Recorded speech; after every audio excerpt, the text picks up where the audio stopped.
好，来乡亲继续来看，这件是顶个月22号发生伫新北市新店的枪击案。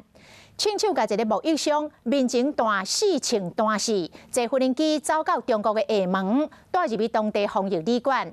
隔离满期了后，相关早暝互遣送返来台湾。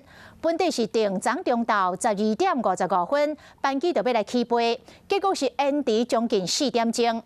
这个无人机飞到松山机场了后，相关阁因为治无电压起来，紧急送病院来治疗。即摆讲等伊的身体状况稳定了后，才送新北市的刑警大队来问笔录，了解案情。姓黄的嫌犯由刑法组员警唔敢带伊，甲伊扛起2桥仔，赶紧送医。伫大批员警的介护下，嫌犯互送到台北仁爱病院进行治疗。顶个月22号，新北市新店一个咖啡豆木椅上互行刑式枪决，凶手犯案了后，随坐飞机逃去中国厦门，带伫在地防疫旅馆。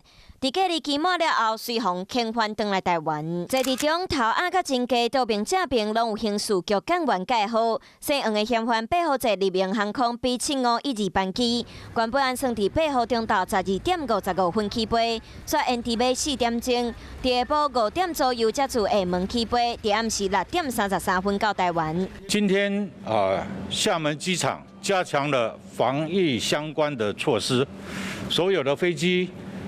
航班在起飞之前必须进行全面的消毒，消毒完毕以后还必须关舱30分钟，所以造成今天班机的 delay。